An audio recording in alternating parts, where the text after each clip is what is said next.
ক্ষমা করবো না। আমি তহিদ ভাইকে না কোনোদিন ক্ষমা করবো, আমি মঞ্জু ভাইকে কোনোদিন ক্ষমা করবো না। সম্প্রতি ক্রিকেট পাড়ায় আলোচনার কেন্দ্রবিন্দুতে রয়েছে বাংলাদেশ নারী ক্রিকেট দলের সাবেক অধিনায়ক জাহানারা আলম, জাতীয় দলের সাবেক নির্বাচক মঞ্জুরুল ইসলাম মঞ্জু ও নারী বিভাগের সাবেক ইনচার্জ প্রয়াত তৌহিদ মাহমুদের বিরুদ্ধে যৌন হয়রানির অভিযোগ তুলেছেন তিনি। ইতোমধ্যে এই বিষয়টি খতিয়ে দেখতে একটি তদন্ত কমিটি গঠন করার সিদ্ধান্ত নিয়েছে বাংলাদেশ ক্রিকেট বোর্ড বিসিবি। এর আগে এক সাক্ষাৎকারে জাহানারা জানান, জাতীয় দলের সাবেক নির্বাচক মঞ্জুরুল ইসলাম মঞ্জু ও নারী বিভাগের সাবেক ইনচার্জ প্রয়াত তৌহিদ মাহমুদ তাকে যৌন হয়রানি করেছিলেন। এসব বিষয়ে কথা বলার সময় কান্নায় ভেঙে পড়েন তিনি।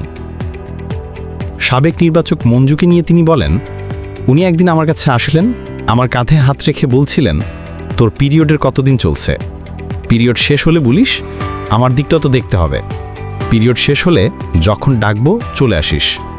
মঞ্জুকে নিয়ে অন্য এক অভিযোগে জাহানারা বলেন, বিশ্বকাপের কিছু ম্যাচে যখন আমরা লাইনে হ্যান্ডশেক করি তখন তিনি বা মঞ্জুরুল হ্যান্ডশেক না করে জড়িয়ে ধরতেন।